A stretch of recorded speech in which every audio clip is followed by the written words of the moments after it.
I'm so grateful to jump onto this call and see Justin dancing. It makes me so happy.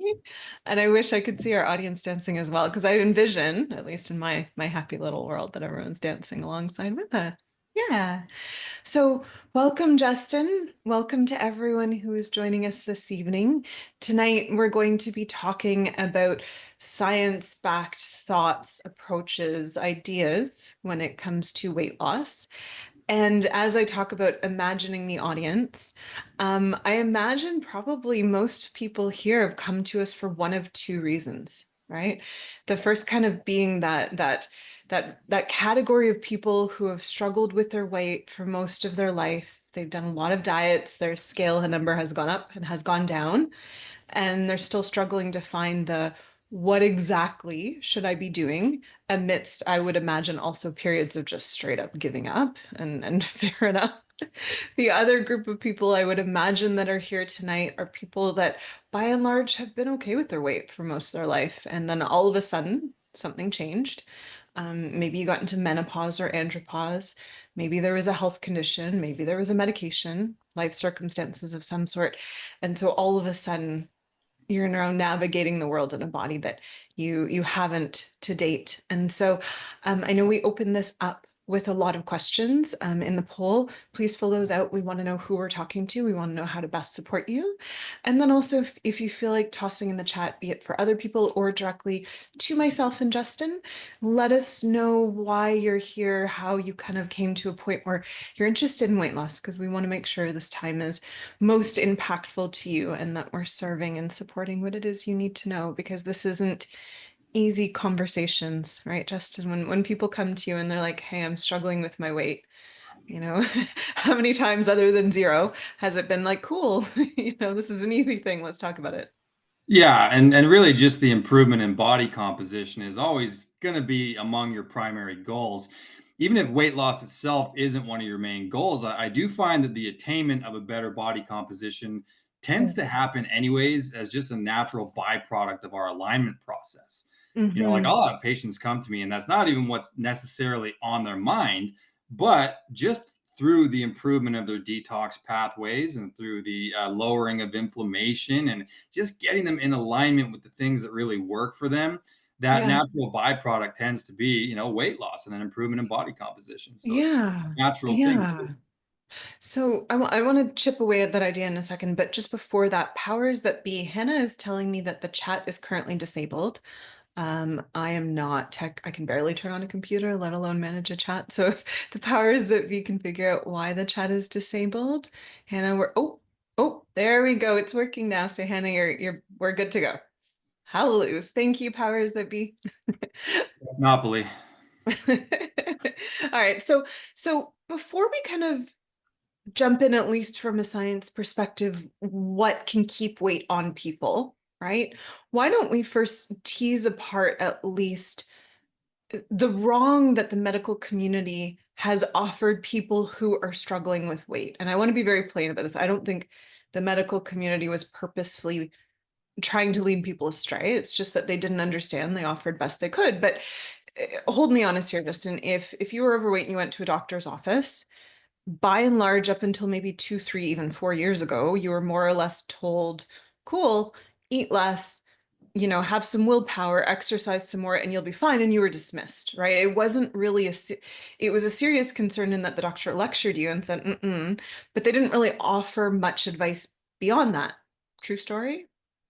Well, yeah, and it's really a suboptimal approach because it's totally neglecting the idea of food actually being information and food kind of Mm, having its own energy and its own mm, intelligence to it that will resonate with your body. You know what I mean? So it's like I've said this before, the laws of thermodynamics are absolutely relevant and they matter, right? So mm, energy comes in and energy does get expended.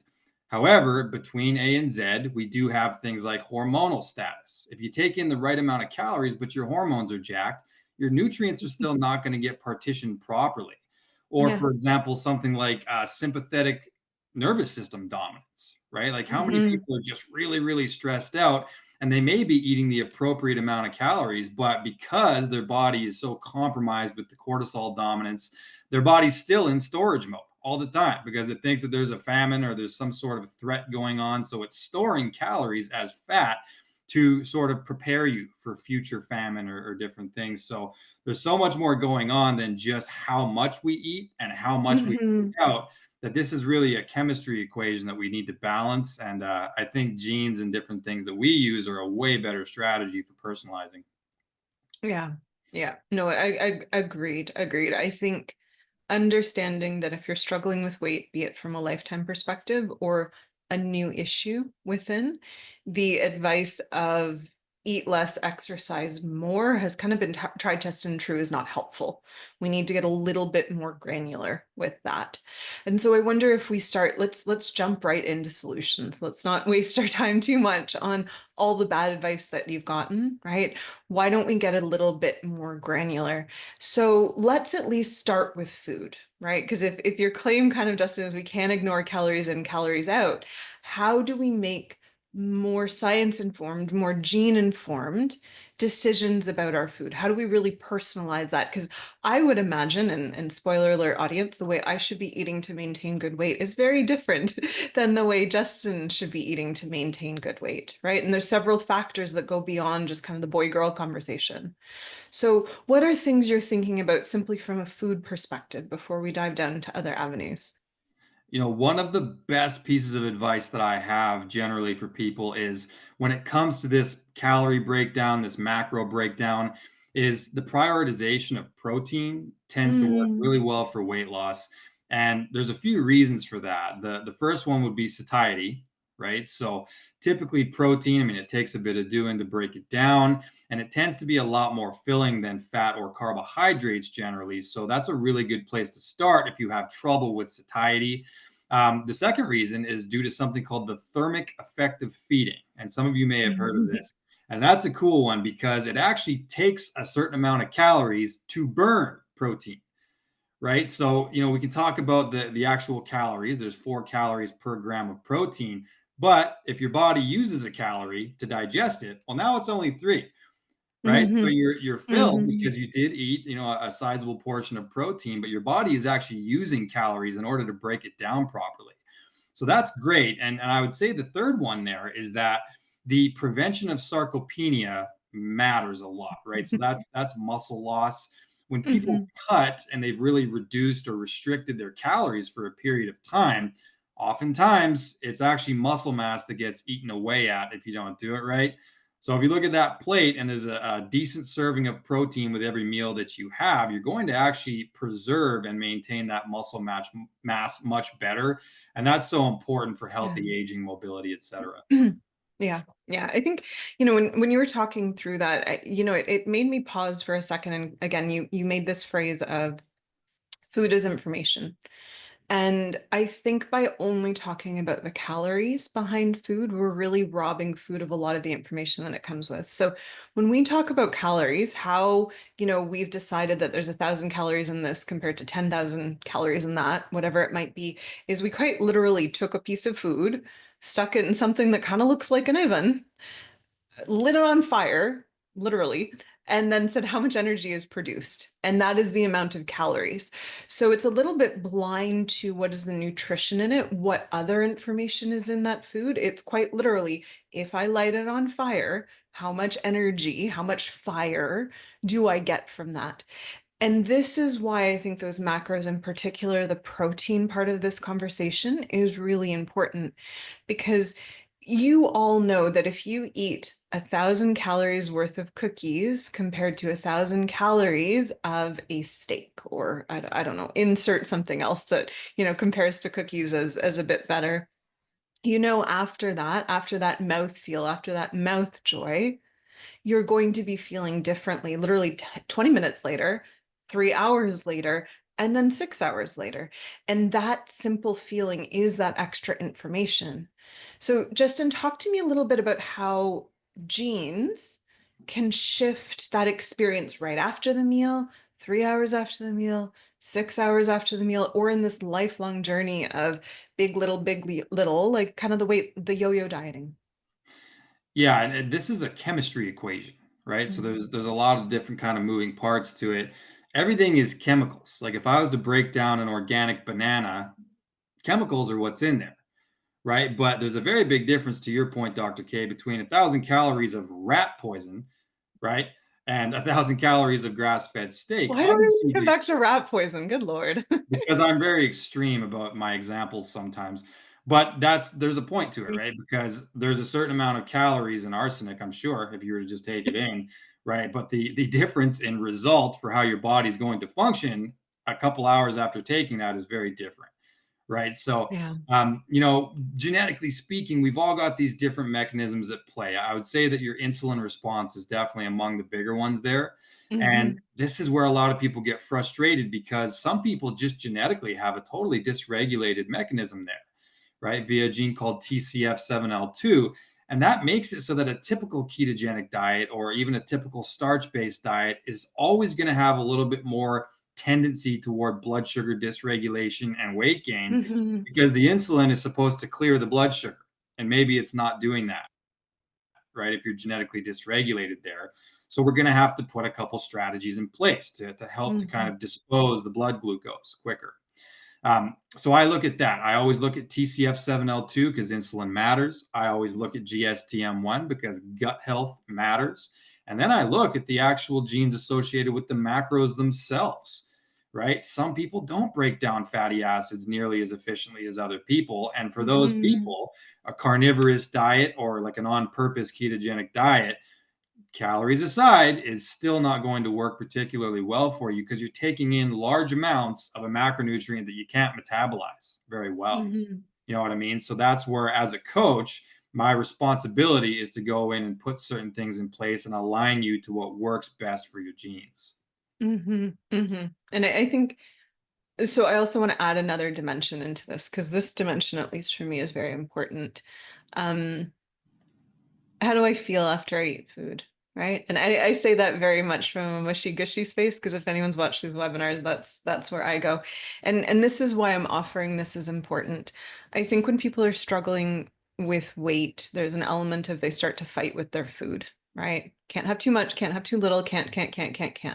Right. And there's almost a robbing of joy with food. In particular, if you would prefer the proverbial Big Mac, whatever your Big Mac is, and yet you're told, no, go have carrots and celery and whatever it is. Right. And so I'll speak from a little bit of experience here. So I grew up in a time, through the 80s, 90s, and 2000s, where a lot of that was informed by fat is horrible. Let's do everything low fat, low calorie. So I grew up in a time where I was like fat fasted because it was bad for you.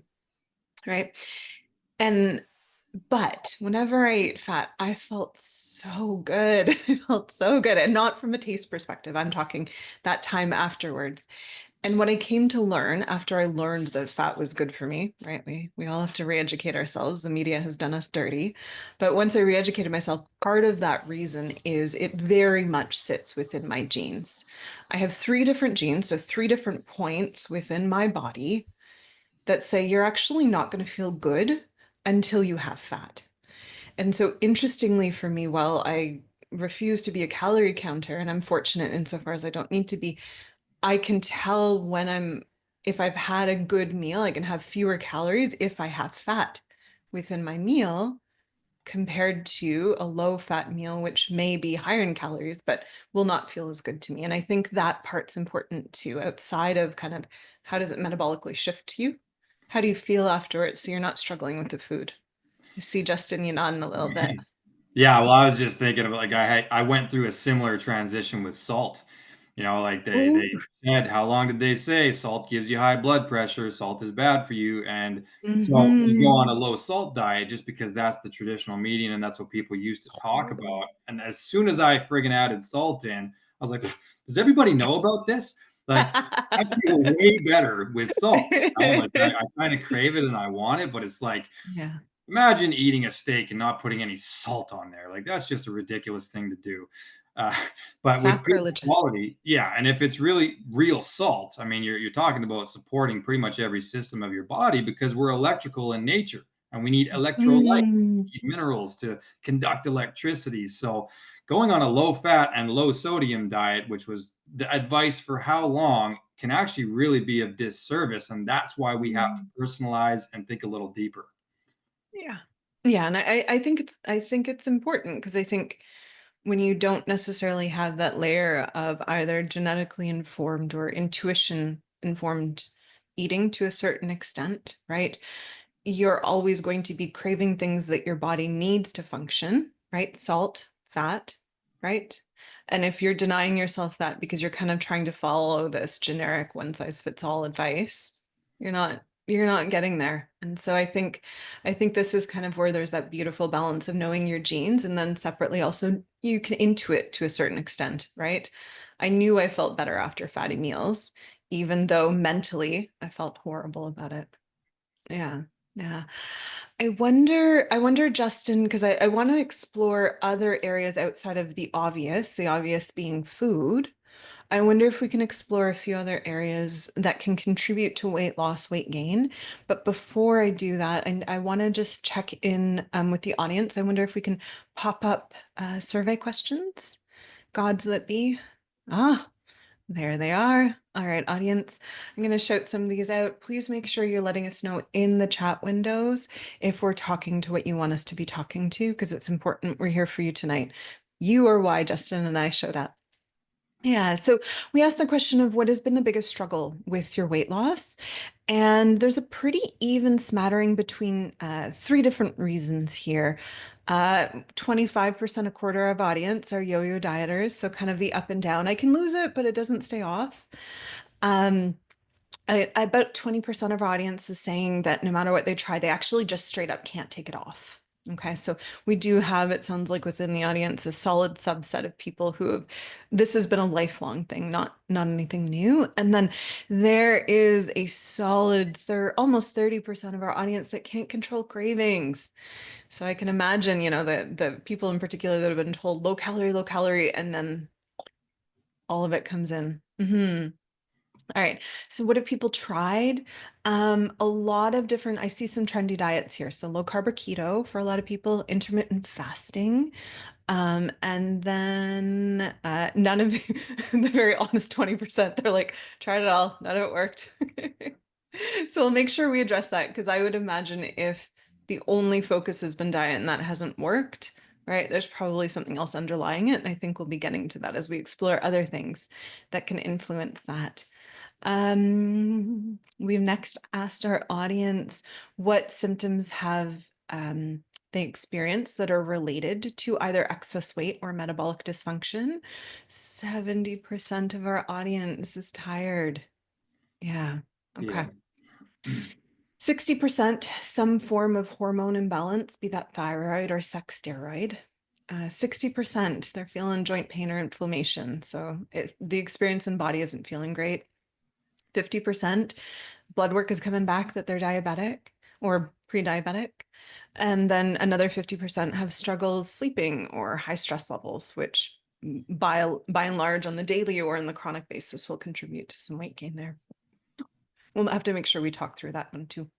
Yeah. Last question that we asked our audience, how confident are you in your current, like, I guess, how change ready? How much do you think you're doing well versus can you be changing? And so, most people kind of sit in the space of I'm not entirely sure what to be doing.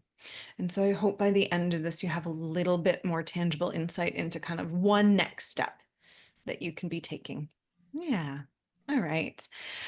Um, so why don't we start with Justin at least? Can we talk through other things that can cause people to be gaining weight that are not necessarily just food based? Because I don't want to villainize food. I want to talk about other things that can contribute to weight gain. Yeah, and I think that, when we talk about calories in, calories out, and the reason why it may work better for some than others, to me, the more areas of your body that are out of balance, the more that equation gets complicated, right? So let's say you have just the most pristine, healthy body possible, and I'm talking hormonally, Mhm. pro versus antioxidative, effects, pro versus anti-inflammatory effects. Everything is absolutely balanced. Your microbiome is just beautiful. You don't have dysbiosis. For those people, calories in, calories out is probably going to be more effective than for somebody else because it's a straight line now. It's a direct equation. Mhm. Were I to take that same person and add in gut dysbiosis, right, and say now you've got E. coli infection or something like that, that line is now less straight, right? There's a disruption there. So calories in, calories out is going to work less well for that person. Let's say we add in a dysregulated insulin mechanism genetically. All right, now calories in, calories out works that much less. Let's say that you're not sleeping very well. So your body's very cortisol dominant. You're not getting the growth hormone release. You're not getting the toxic burden kind of dropped off. Now it works even less, right? So it's really important to know that when I say food is information, I mean exactly that. Your body's going to take it and educate itself with it. It's going to use it for all of these different enzymatic equations that are going on all the time in your body, right? So it's you can't just go to a personal trainer and have them tell you eat X amount of calories and exercise X amount because you may have any number of imbalances genetically that are working against you, right? So to me, it's really about shoring up as many different areas as possible to get your body as healthy as we can make you. Then the calories are actually going to go and do their job. It's like, I'll make an analogy here. When it comes to my career, when I focus on money and my thought process is about money, money, money, the money doesn't tend to come nearly as easy Mhm. as if my thought, energy, and actions are on service.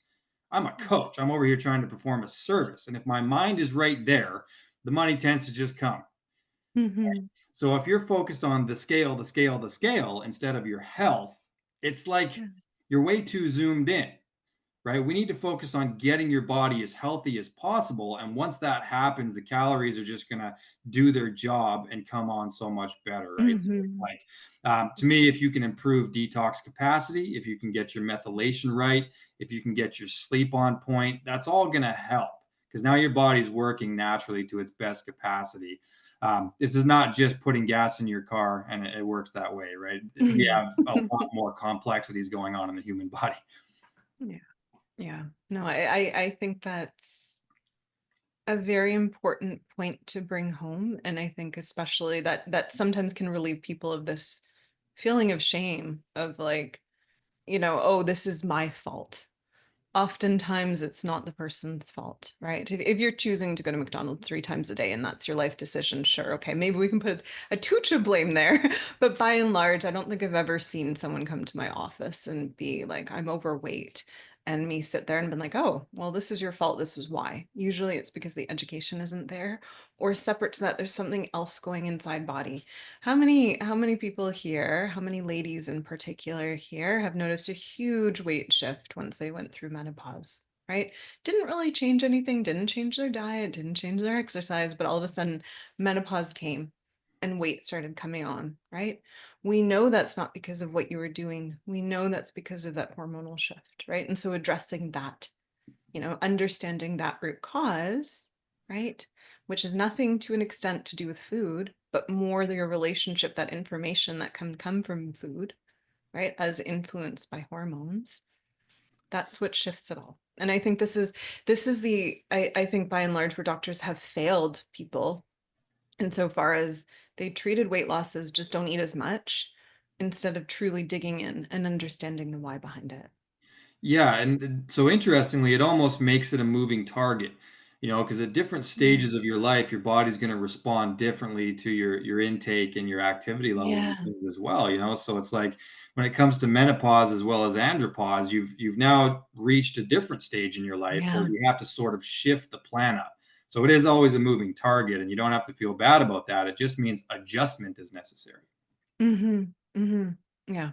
And I think that's important, right? I think as we change and as we grow over the course of our life, so too has to grow and change the way we treat our bodies and who we recruit to support that change within the body. Yeah. Yeah. So I think of, root causes, and I think people have touched on this a little bit, right? Menopause, andropause, so shifting in estrogens and testosterons. We know, especially in women, but also men, that this is going to shift things. That's going to shift the weight. The body will gain a bit of a belly in order to support estrogen, amongst a few other things. What other things, what other common underlying causes do you see people walking in where they're struggling with weight? Friggin' chronic stress, I must say, is definitely way Friggin'. You know what I Listen mean? to you swearing like a Canadian. I know, I know. It's really cold here right now, so I'm a tad salty. I apologize. Uh, but it's true, right? And stress comes in so many different forms Hmm. at us all the time. Like the Wi-Fi coming off this laptop right now is a form of Yeah. stress on my body. That's why I've got my Lila Quantum device on. Um, but it comes at you, right? And the wrong food is stress. Not enough exercise is stress. Too much exercise is stress, right? So I think that not balancing of all of these different homeostatic mechanisms in the body really makes it so that your body just can't partition the calories properly when you take them in. And then if you're Hmm. eating the wrong kind of calories in the first place and our chemistry is already off, it's a recipe for friggin' disaster, you know? And I must say that a carbohydrate is not a carbohydrate, in my opinion. A fat is not a fat, and a protein is not a protein. There's major differences in quality here.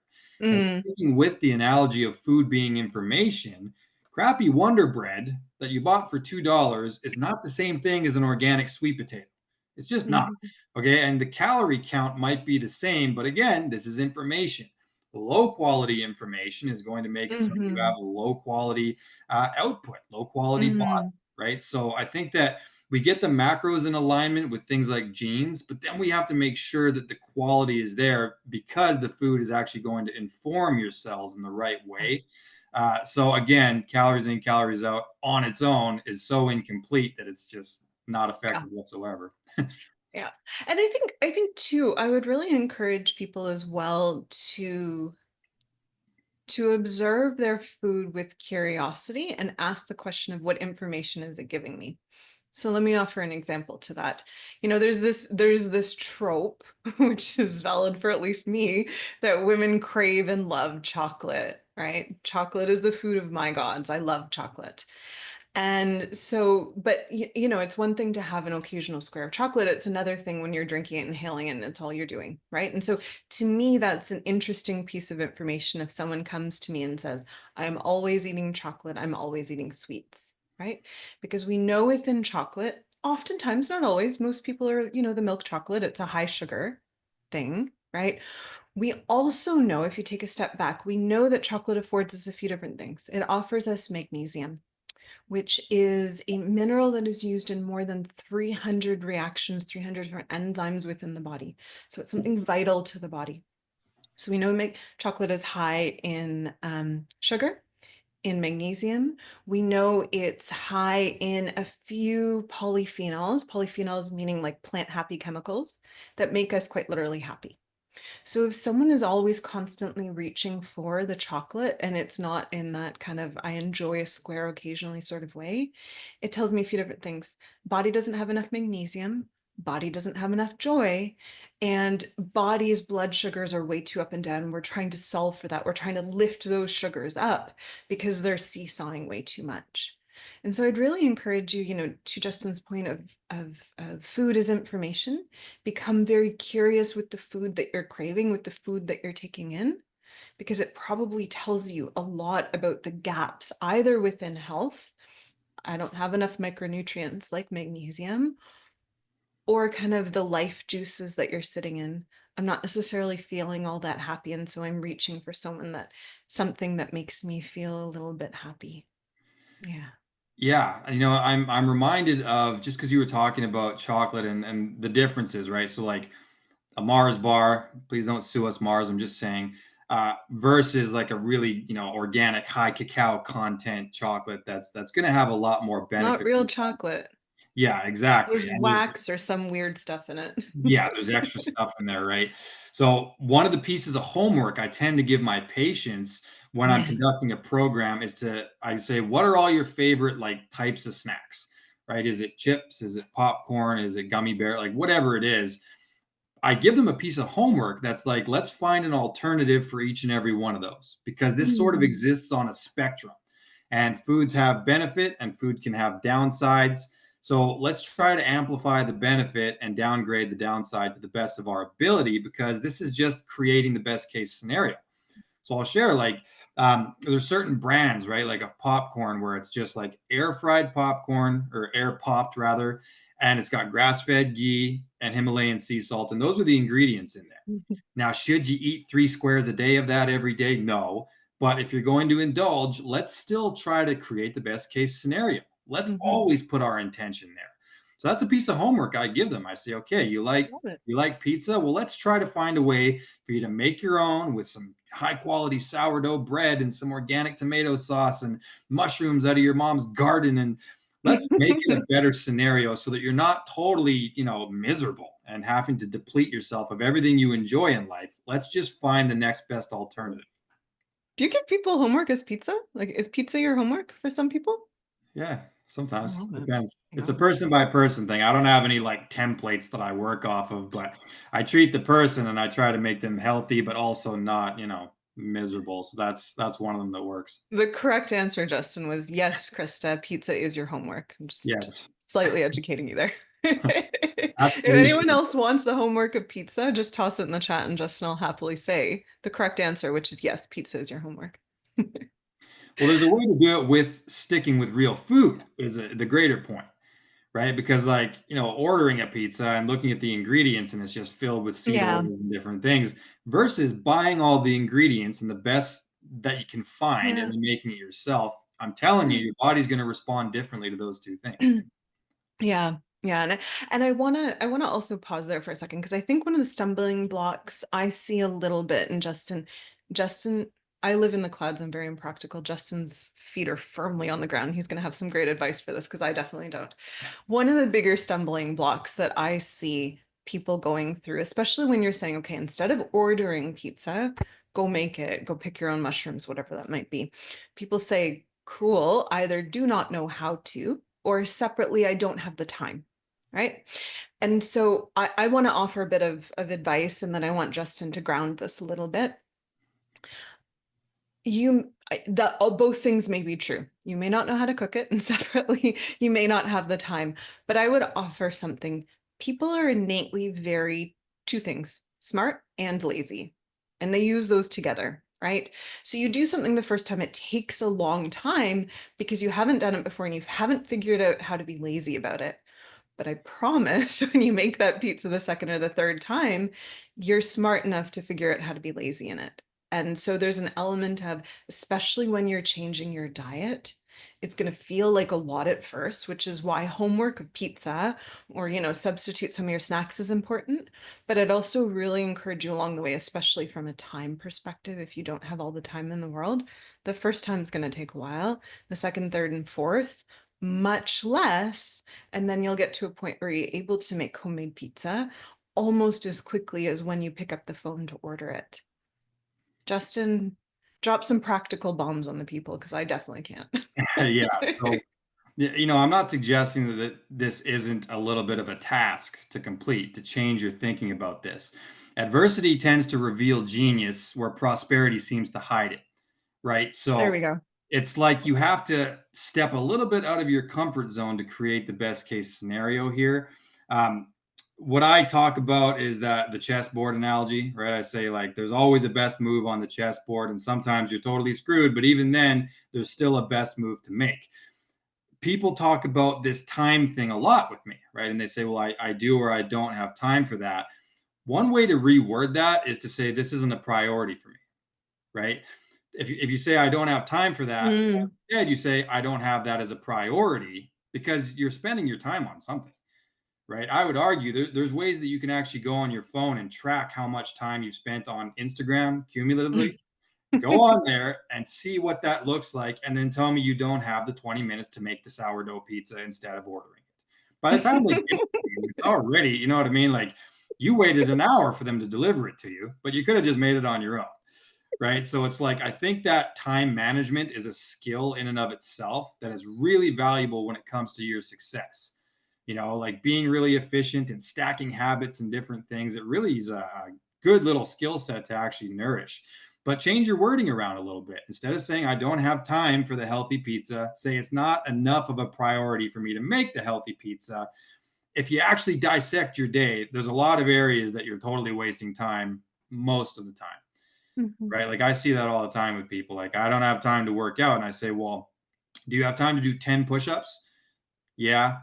What if you did that 5 times today? Mhm. That's 50 push-ups, right? You can do that, right? Time under tension and cumulative effort really does make a difference there. So I think that it's about prioritization and actually like getting your schedule so it functions and it works the best it possibly can for you. Yeah. Yeah. Yeah. And I think eventually it becomes well-worn muscles that don't even feel like they're consuming time. So again, people who've been on these webinars forever know that I no longer get to partake in croissant because my body does not like croissant. I'm intolerant to gluten and celiac and all those other fun things. And at first it was horrible because I had to figure out how to learn to eat again and I had to learn to cook different ways. And but now, especially given how much better my body feels, it doesn't even feel like work because, again, I learned to be lazy. Lazy medicine is very important. Yeah. Well, it's like if you had never brushed your teeth in your life, which would be a bad thing, and I was to all of a sudden come to you and say, well, you know what? Twice a day from now on, you need to brush your teeth. Like, come on, man. Let's start there. I'm sure you can pull that off, right? And in the first couple of weeks, you'd be like, God, this is irritating. Like twice a day, I got to do this now. Yeah. But before you know it, it becomes a part of your identity. And now you're just doing it, on your own. And it doesn't really take a lot of discipline to brush Mhm. your teeth, right? So I talk about discipline a lot, with my patients. And I just say, sometimes it's not about discipline, just raise your standards a little bit. I'm Yeah. a person who takes care of my mouth. That requires me to brush my teeth a couple Yeah. times a day, right? And that actual identity switch is what really moves the needle. And I think I want to I want people to hear this point too. When you start to shift habits, in particular, since we're focused on food and good food and real food, when you start to shift that, your body will start to naturally shift in support of that. So let me offer you an example.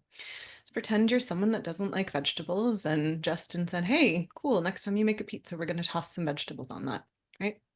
And then you start to do that in a very consistent way. And vegetable becomes part of your diet. Not only have you shifted kind of the food, the information that's going in, right? Increasing that vegetable, what's going to happen, especially in response to the biome, all those little buggies that live inside of you, they're going to have a new food source. They're going to have new information source. Their populations are going to shift. Why am I talking about this? Why is this important? Why are we talking about your body will then rise and respond and support you? As those populations of buggies shift within your body, so will your relationship to the food in two different ways. Number one, your cravings are going to change. You're no longer going to be craving those hollow, kind of like sugary calories. Instead, you're quite literally going to be craving those vegetable. I promise that change will come. It's going to take a beat, but that change will come. Separate to that ease, insofar as you're going to be very confused that you're going to start craving roasted broccoli, separate to that confusion. Additional to that, because your biome is changing, right? Because it's changing the cravings, it's also changing how it's extracting energy from this food. When you start feeding it with more vegetable, the different populations are going to shift, and you'll start shifting to more a population that actually extracts less calories, less energy from the food. Okay. Which means that calorie in, calorie out, which is important, we can't ignore it. You can still eat the same amount of calories, but not necessarily derive the same amount of information from it. Okay. So here, when we talk about these little changes, as basic as they are, the science founding of them is exquisitely, beautifully complex. Right, Justin? We shift our biome, we shift a whole other host of things. Yeah, the terrain itself is also a moving target, right? That's something that's constantly Mhm. interacting with your input and your lifestyle behaviors. Habits, habits, habits, man. I think that Mhm. that's one of the best things that you can do. You show me someone's habits, I'll read you their future because that's what builds you day by day. It's a really important thing, and Mhm. it's almost like a methylation pattern. Like we've had a lot of webinars about methylation. And it's like if your Yeah. body has the same input all the time, you're actually turning on the same genes all the time. And that's actually manifesting as different health outcomes. So when we start to make these little positive improvements, it literally changes and shifts your gene expression to something better. So the highest quality habits you can possibly create is going to have the best possible outcome. There's no doubt about it. Mhm. Yeah. Yeah, no, I like that. And I wonder, I want to move on to questions and answers soon. Before that, though, is there anything else that we should offer thought to, especially as people are sitting on this and things that they want to? What's a tangible, before we jump into questions and answers, most of our audience has expressed two different things. They're yo-yo dieters. This is not new to them. It's the same old rodeo of up and down, up and down. And separate to that, there's a struggle with cravings. There's a struggle with kind of that relationship with food. Knowing those two basic things, what would you advise people? Kind of what's that first baby step that you'd want to, how would they stack their wins here? For those that listen to these often, Justin always talks about stacking their wins. What are Uh, some wins that we can give people? Thank you so much for bringing that up. I love that so much. That's my favorite concept, if you guys haven't noticed. Um, Mhm. Somehow or other in the Western world, we've managed to be simultaneously overfed and malnourished.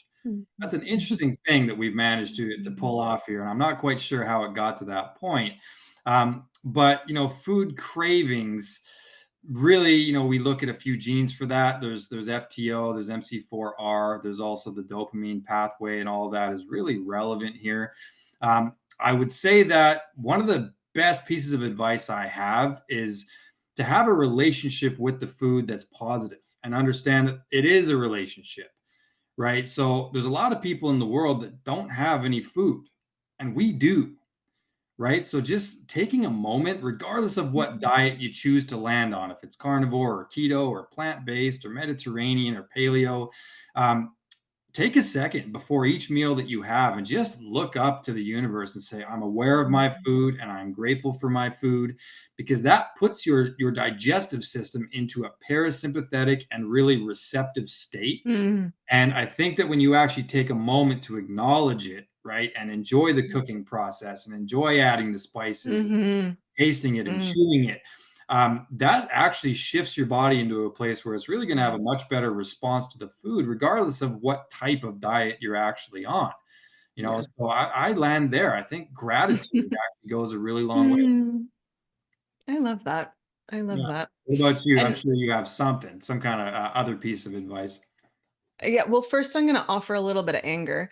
Um, I think us in the West eating too much, but yet being so profoundly malnourished is not a mistake. I think there's a lot of evidence as to the corruption within various food industries and the fact that we manufacture food now, we no longer grow it. So I take umbrage with that, but I appreciate that's not people on this webinar's fault. They're just suffering the consequences of that, and we can have I can scream about that a different day. I think if I think to if I think to my one piece of advice, I think it's really, and I mean this very sincerely because I think I've met with enough people at this juncture in my clinical career that I can say this. One of the bigger things I see with people who struggle with weight is a sense of shame and guilt. They come in with this belief that they should have been able to willpower or discipline their way out of it.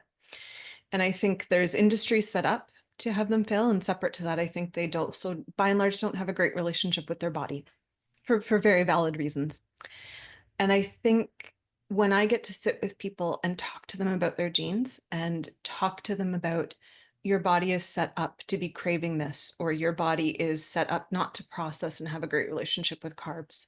And if we shift this a little bit, or we make the statements of this actually isn't your fault, it's just your body responding to unideal circumstances. If we really dive into the genes, we can take away some of that shame. And I don't say this as a sales pitch for our DNA 360, because usually most people on this webinar have them. I say this to the end of dive back into your DNA 360. And if you're struggling with weight, look at points where it's telling you, hey, you don't metabolize carbs very well. They make you gain weight. Or maybe look at points where it's like, hey, you don't have great appetite control. Not because you failed, just that's what's in your genes. And then see if you can get some strategies around that that are very, very specific to how your body is set up. Because you carrying around extra weight, I've never met a person where that's their fault.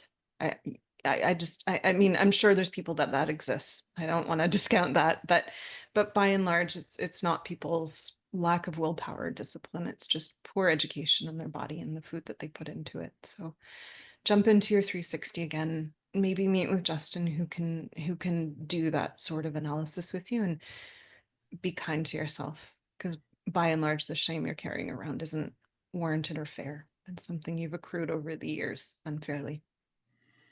Yeah, I agree. Yeah. That's a great point. Yeah. You know, another thing that's kind of I found to be really relevant here and interesting that people don't talk Hmm. about is like um, we're so not okay with being bored for a little bit that like if anybody like imagine like you sit on a train or something or a bus and you just people the moment Mhm. that there's silence, everyone just goes like we can't just Yeah. humans aren't really meant to have constant never-ending stimulus, Yeah. right? But all of us have now, because of just society where we've gone, we're all now we've corrupted our wiring, I think, a little bit to where the moment that we have to sit with our own thoughts in a room and be completely silent, we are just desperate to fill the void with something. And it's usually, social media or it's something. Hmm. But I think food is a really common thing for that too. If I'm just sitting there and it's just like Hmm. you start just piling something into your face out of sheer boredom and the fact that we Hmm. just feel as though we need something. Next Hmm. time that happens, I recommend you sit with that for a second and go, am I actually hungry and requiring calories right now? Or am I just not okay that this room is quiet? Hmm. You know what I mean? Because I think that if you actually choose to sit with yourself for a little bit, you start to really uncover some very interesting things about yourself. And I think that's a good thing, right? So maybe don't put a band-aid on every time that you have to actually sit and think and decipher yourself for a little bit. Boredom is okay. It's all right to be with yourself for a little bit. So don't mask it with food and social media, etc. Yeah, I think that's really, I think that's really important, because I think some of the discomfort that, that lack of relationship with self that I mentioned, where maybe you're not making the greatest food choices, or you don't have an understanding that, when stressed, I reach for this sort of food, in part comes from we try to distract ourselves versus sitting in the body and the experience that we have. But I appreciate that takes time, right? I think it's great advice and it takes time and practice. Yeah. Yeah, so I think it's now time we shift over to our questions and answers. We have a celebrity guest. This is Napita, everyone. She meowed into the mic and she says hello. All right. So our first question this evening is from Elizabeth. And Elizabeth is asking, genetically speaking, I understand the concept of regional genetics with respect to metabolism. So this idea that genes can influence your metabolism. What genetic factors would you contribute to dominant metabolic homeostatic control? So I'm going to break down what exactly she's asking, because we got some fancy science words in there. So there's an idea that for some people, or there's kind of this set point theory, right? And what set point theory and is she's getting at is that some people are born and they're going to be skinny to an extent, regardless what they eat. And then there's some people that are born and they're going to be fat, excuse the crass language, but regardless what they eat. And so she's asking, are there genes that speak to that? Um, the history of that, and Justin, please educate me after the fact too. When we first started, the collective, we first started digging into this, 15, 20 years ago, we came out with a gene. We called it the fat gene. We now know it as FTO, and it was one of the bigger points of metabolic control. Since then, there have been several other fat genes, to the point where we no longer call things the fat gene, right? So we have, so FTO is a huge metabolic influencer, right? It will influence how satiated you feel after a really good meal. It will influence, do you have a higher metabolic capacity, right? Meaning you're more likely to sit on that skinny side. But we also have a lot of other genes that give us insight into thermal regulation. So how hot do you run, right? When you consume that calorie, you're going to be burning it quickly, or you're going to be storing it, right? We also have a lot of insight into thyroid, which is a huge regulatory point. We have a lot of insight into sex steroid hormones, right? Those that are set up with androgen or testosterone, which is, sorry, apologies. Those that are set up with androgens, right? They by and large will have a little bit of a higher metabolic point. Okay. We also have a lot of insight into mental emotional experience of food. So I don't think, Elizabeth, that there's a single gene. I think we've unearthed, at least within our reports, I think there's probably 10 to 15 that either directly or indirectly speak to it, right? And then I would offer that as we begin to develop the literature around this, we're going to see even more kind of polygenetic, meaning if you tick a bunch of boxes, you have a bunch of different genes for reasons that we don't understand yet, it contributes to it. So I think it's still a developing science. I think there's a few genes that can speak to it, but I would offer you're probably never going to find one gene that says you will or will not be fat. It's always going to be a conversation between several genes and then between the information that you're feeding your body, be it food information, stress information, exercise information. Justin, any other thoughts to add to that one? Yeah, a few because I'm totally in agreement with everything that you just said, and it's like I made this point before about FOXO3, the gene that Mm-hmm. people call it the longevity gene, and I'm like, well, Mm-hmm. all genes are longevity genes because everything is impacting how your body works, right? So it's like when you talk about, I love that Elizabeth said homeostatic control because that's one of Yeah. Justin's favorite topics is homeostasis, and I really think it comes down to that balancing act. But everything is a homeostatic control, right? Like acid alkaline, that's a homeostatic control. Sympathetic, parasympathetic, Yeah. anabolic, catabolic. All of these things are homeostatic controls, and so many things can kick you out of homeostasis. Like let's say you have lactose intolerance genetically, right? We have a gene called Mm-hmm. MCM6, and that really translates to the tolerance of lactose. So if you're eating lactose and you have a gene that means that you can't digest it, well, you've kicked your gut out of homeostasis right there. So the homeostatic control is now in the favor of something that's not going to equate to you being lean and healthy and strong Mm-hmm. and all these kinds of things because you're Yeah. causing inflammation, even if it's at a micro level. Yeah. So I think that all of these genes matter because we can look directly at your macronutrient digestion genes, and if we stop there and we didn't talk about your methylation, we've done a total disservice Mm-hmm. to it because we've zoomed in. What does Justin always say? Zoom out, zoom out, zoom out. Yeah. Because we have to look at all of these different systems. If one of them is totally compromised, then it's going to have a trickle down effect into the next system and then into the next system. So, we have a whole sleep profile, right? And if your sleep is totally corrupted and you're waking up 10 times per night, you're going to have difficulty with good body composition because your chemistry equation has now been kicked, Mm-hmm. Yeah. right? So we zoom in on insulin and fat and starch metabolism, but then we zoom out on detox, inflammation, etc. It's all Mm-hmm. relevant. That's Yeah. why we call it the DNA 360 because we're looking at all kind of stuff and it all matters. Yeah. And I want to be emphatic here, Elizabeth, because I think this is important. Genes inform, and there's an element of you need to be aware so you can work with your genes, but there's very few genes that are fatalistic. What do I mean by this? I will not pretend that I've struggled with weight. It's, not my battle. My body has other battles.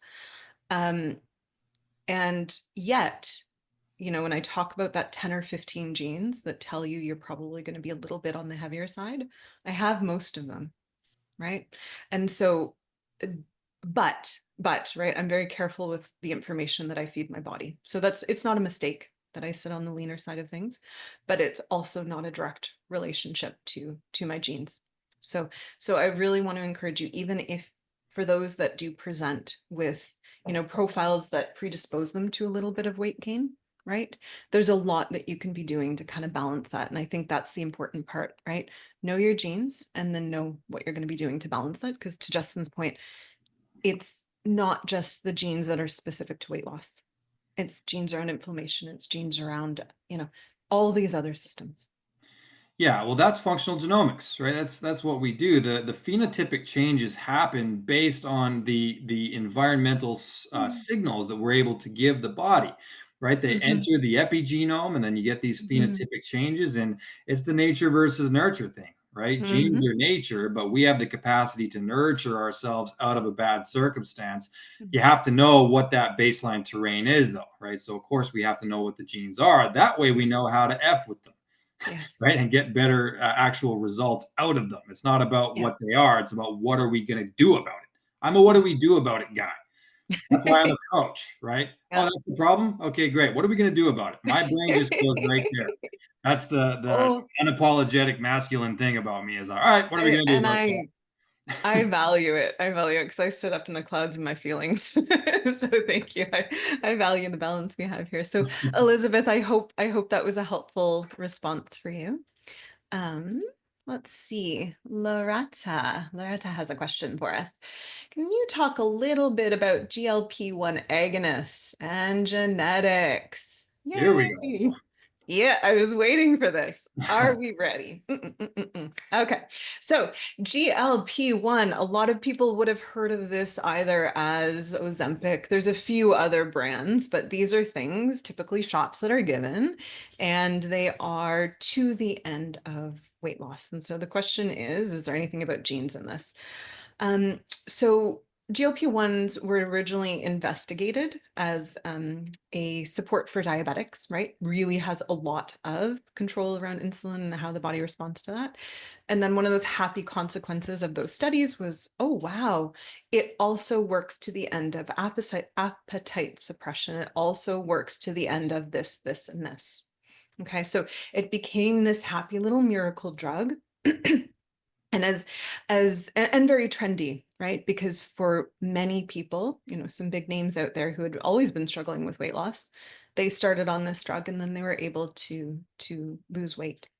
From a genetic perspective, I think you'd need to look at more a pharmacogenomic report, because there will be both studied and then as well reported different drug gene interactions. And so I think it's not something per se that we can review here because it'd be looking at your cytochrome P450 and a few other, especially liver metabolites. That said, if you're looking more at the DNA 360, people who have struggle with insulin regulation tend to be a little bit more indicated for this, assuming they're down a certain path. But there's not really one gene that says you will or will not, right? Outside of just frank loss of this protein. I think that's what I want to say. Justin, pepper in some other advice there. Pepper in some drop some wisdom bombs.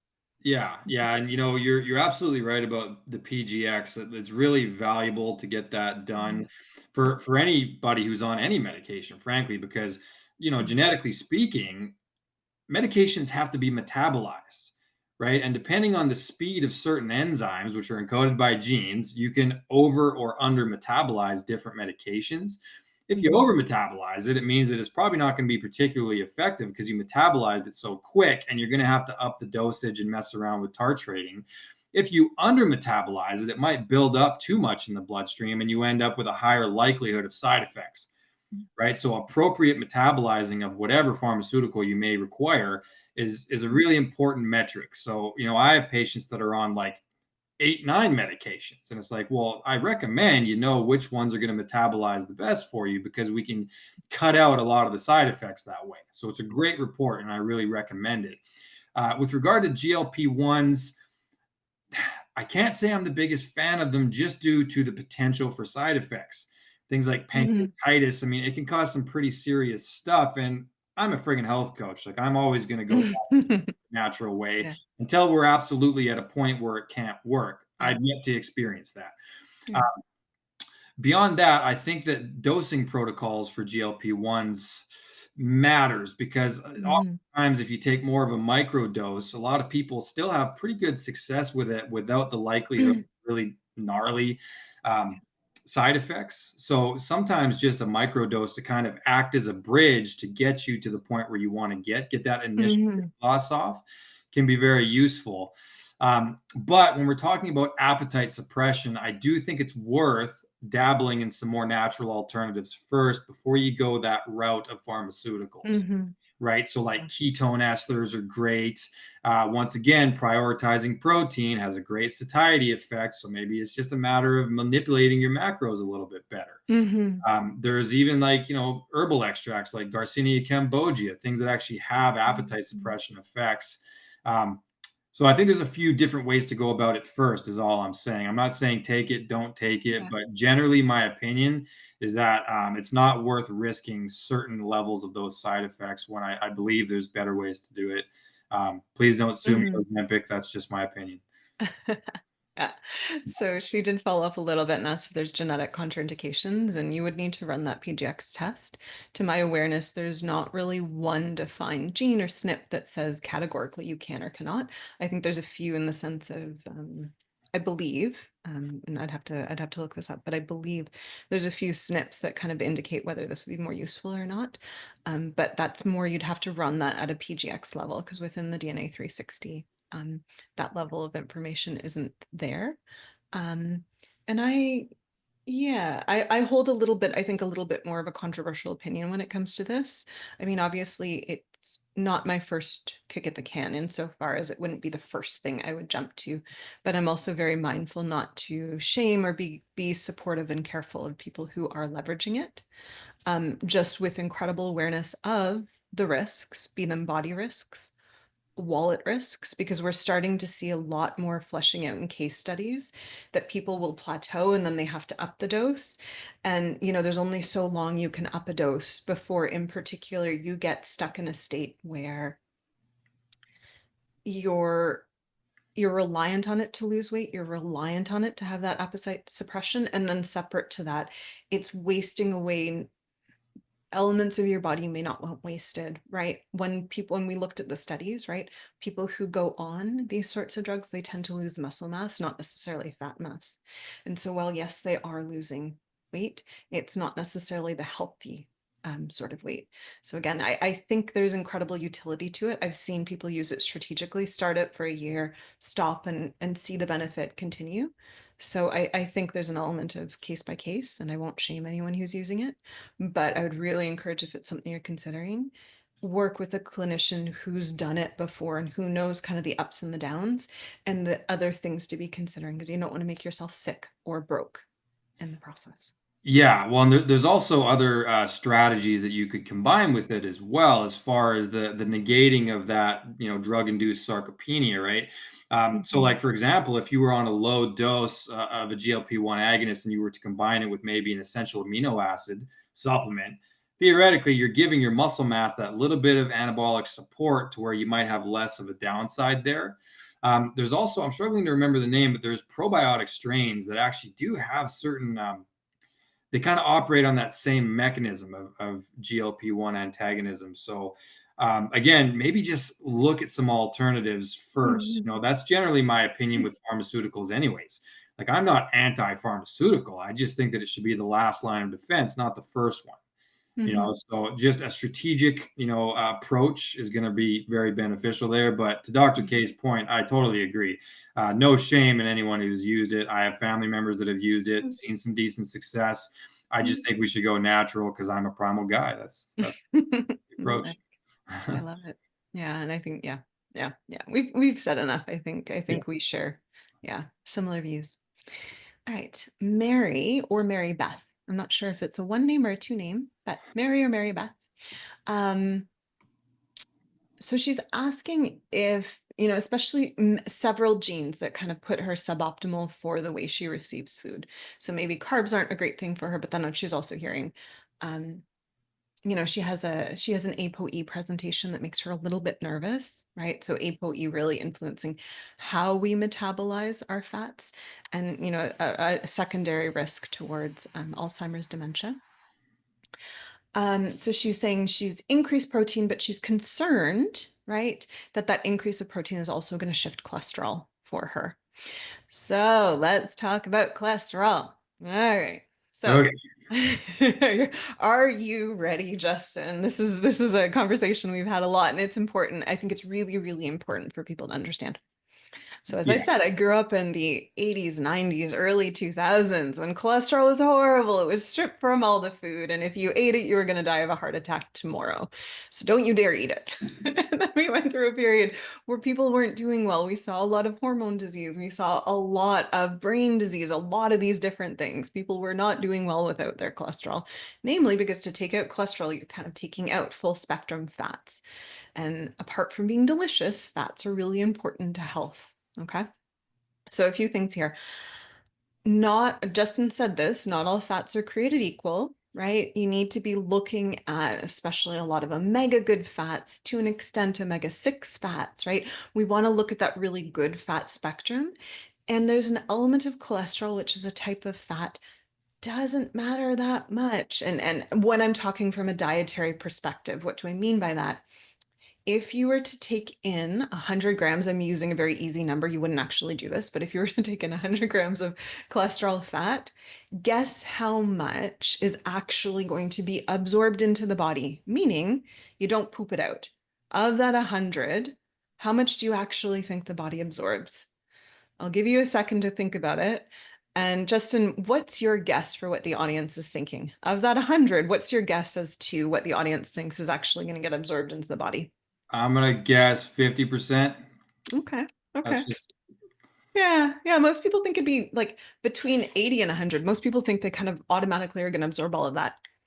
That cholesterol, maybe 10 to 15% is actually going to get absorbed. The rest you quite literally poop out. Okay. So the concern, while I think there's a valid concern of, if you're eating more protein, maybe you're eating a bit more fat, right? The question is going to be, what are you balancing that with? Right. And then also being really mindful that not all fats are created equal, not all fats are staying inside, and we have a lot of misinformation around fat. By and large, if people are balancing their protein and their fat with really good vegetable and fiber, by and large, it's not so much an issue. There's a lot of nuance to that, right? You got to meet with the Justins of the world to understand the nuance specific to your genes and specific to how much and what you're eating. But by and large, if you're balancing your proteins and your fats with good fiber and good veg, you're not going to see that cholesterol consequence. Yeah. Justin, how do you tease that out a little bit for us? Yeah. Yeah, so I mean, there's a lot of moving parts, right? So it looks like, I mean, you've got moderate starch metabolism, you have a dysregulated insulin Yeah. mechanism, dysregulated satiety mechanism, as well as a 3-4 in the ApoE. I also have a 3-4 in the ApoE, so I understand kind of the mania surrounding it because it Mm-hmm. can represent a red flag, no doubt.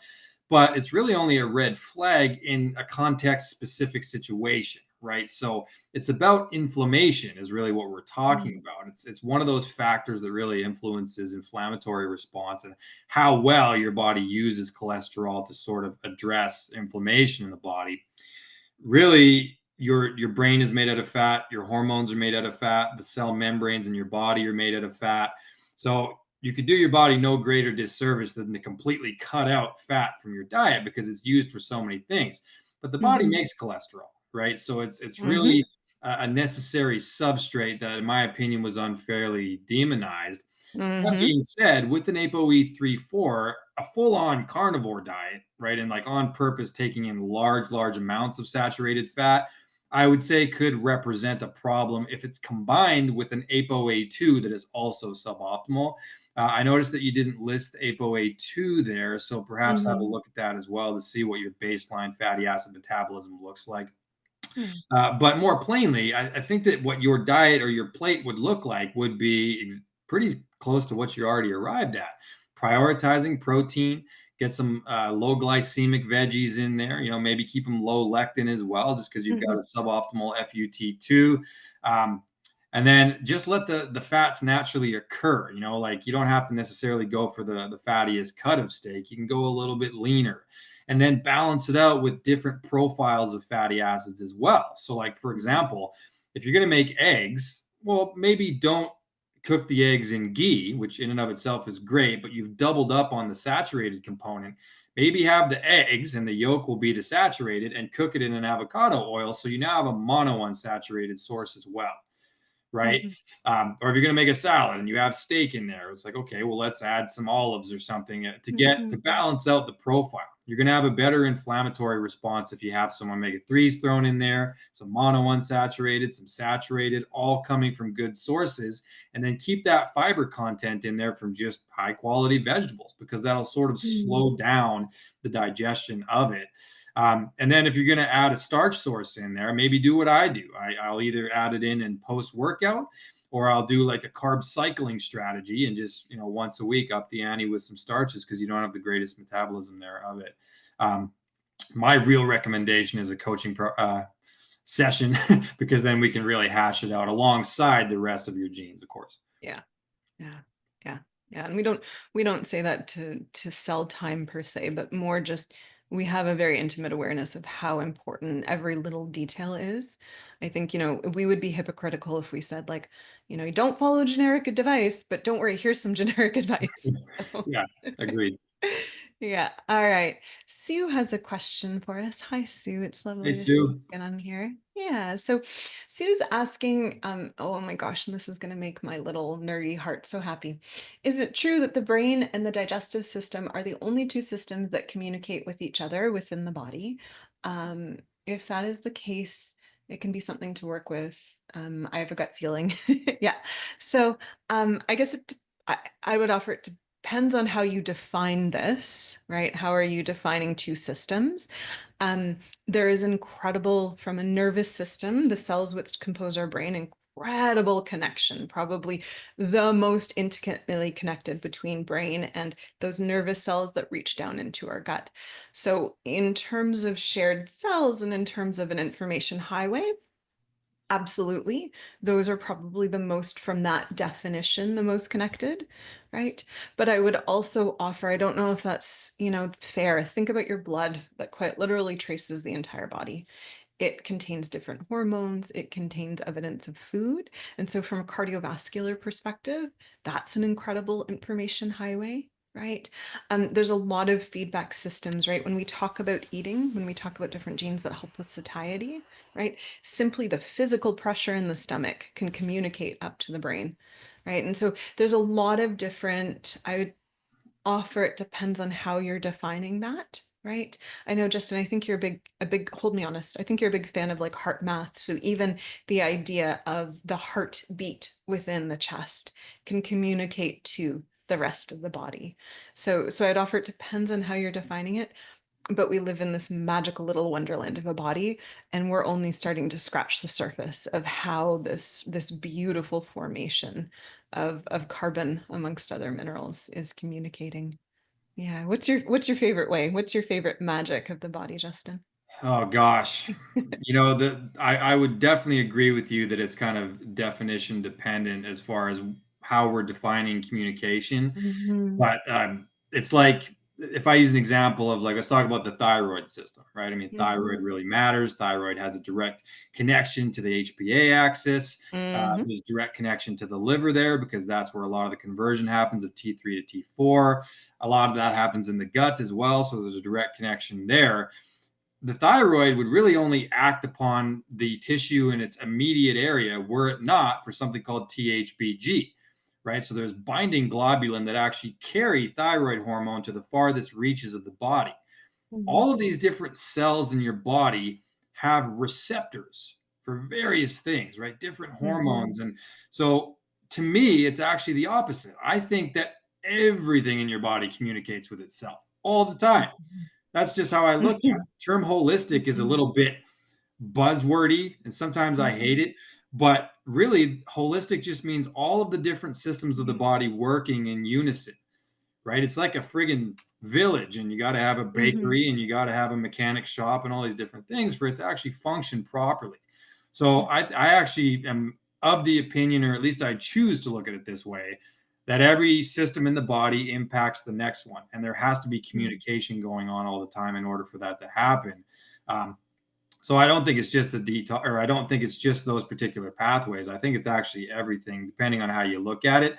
I have Mhm. more success as a coach if I look at it like that, though, holistically, right? Everything communicates, everything kind of leads into the next system and benefits the next system. Mhm. Yeah. Yeah. I love that. The web that has no weaver. Elizabeth has another question for us. So she's saying that she thinks she's heard someone under the DNA company umbrella. she's she's attended a lot of our talks, say that there are certain genes that specifically speak to being able to handle mold exposure in detox pathways. Is that correct? The answer is yes, it is correct. So first of all, even if you have good genes, please don't mold expose. But there are some blessed that walk amongst us that have better ability to manage those exposures than others. The one, I think it's the GST standing for glutathione S transferase. It's that family that by and large will speak to that detox capacity, but more pointedly within that family of three that we examine, we're looking at GST-P1 as in Peter 1. Okay. And then to a small certain extent as well, GST-M1 as in Michael 1, because a lot of that influences a lot of our mucosal membranes, amongst a few other things. Yeah, Justin, do you want to wrap a little bit around that? Elaborate? Yeah, I'll add to that, and that's you're absolutely right. Like GSTP1, I mean that's respiratory tract detox, and of course we're breathing in something like mold, and the gut microbiome is one of the first things that gets compromised due to that. I'll say this too, that mold really, as far as we talked about homeostatic Mm, mechanisms here, mm. that's a major contributor for some people to kicking you right out of homeostasis, Mhm. Yeah, keeping you there. It's nasty when you're talking about those spores and what they really do. yeah. Genetically speaking, I would add to that the methylation cycle Mhm. gets compromised from mold pretty Mm, severely sometimes. So if you're already genetically imbalanced there within your mhm. methylation profile, and then you're exposed to mold, that's an area where you're going to need some additional support as well. Yeah, So pay attention to those genes. yeah, yeah. I think that's an important, like, mold kind of messes the whole body up. Yeah. But I think because it messes so much of the body up, I've seen a lot of people gain weight just simply secondary to mold exposures. Consistent, right? We're not talking one puff in the face, right? We're talking about living in a moldy home for a really long time. And then not only is it that the body is more inflamed and so prone to weight gain, right?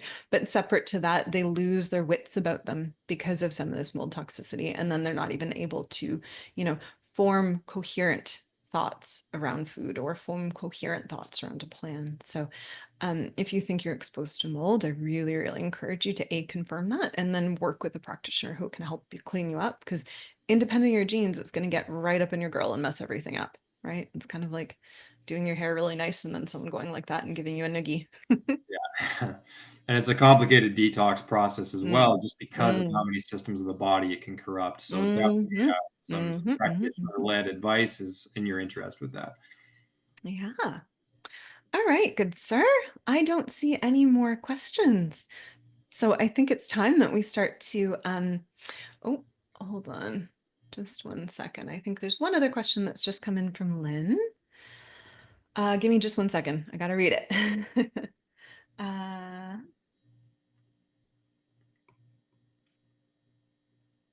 okay. Lynn, a lot of your questions are very, very specific to medications. And so I'd really encourage the PGX as well as um, hold on.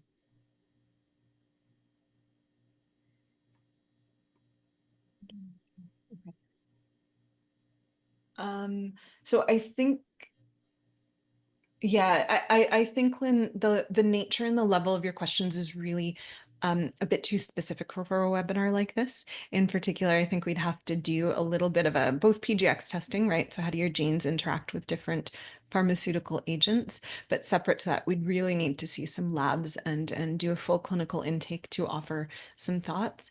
I'm sorry that insurance is trying to direct your care. That's really crappy, to be plain.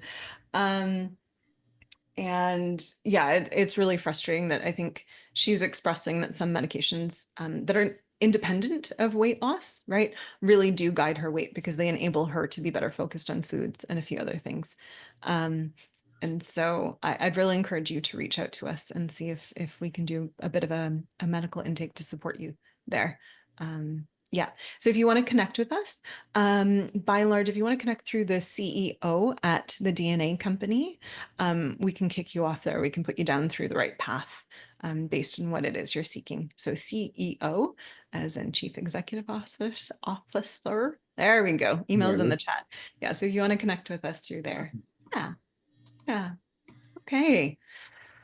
All right. So those that are still with us, thank you so, so very, very much. We both appreciate Justin, and thank you for your time and your wisdom bombs on us tonight. I think Justin's such a as action oriented as he is, I think there's a beautifully soft core that makes you such a good person for supporting people through weight loss, right? You don't let them get away with stuff.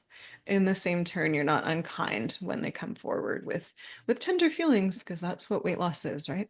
I'm a dolphin in a shark's body. That's how I describe it. It's a Aren't weird dolphins thing. really vicious though? Like, don't dolphins kill things? Like, Okay, would they? bad analogy. I'm a teddy bear in a real bear's body. How's that? There you go. And thank you, Dr. K. Honestly, like you're one of the first people I met at the DNA company. And I literally remember our first conversation. I was fanboying literally because I'd seen some of your content. I was like, I'm Mm, going to meet Dr. Krista and I'm going to be like part of the team. This is awesome. So it's been an honor since day one. And honestly, you're the chief science officer for a reason. You're one of the smartest people I know. So thank you. Thank you for including me in all this. And thanks everybody for mm, showing up. We got a yeah. lot of cool stuff coming up. So stay tuned. Yeah, yeah, yeah. Thank you. It's been a delight to watch you and this company grow and what we do. And I'm grateful that you and the company, it's always in the service of others. So if you're on the webinar this evening and we can be of service and support, be it through clinical care, or if you want to see more or less of something talked about in a webinar, how we can better serve educating you, let us know. And Justin, I think it's time for us to dance out of here.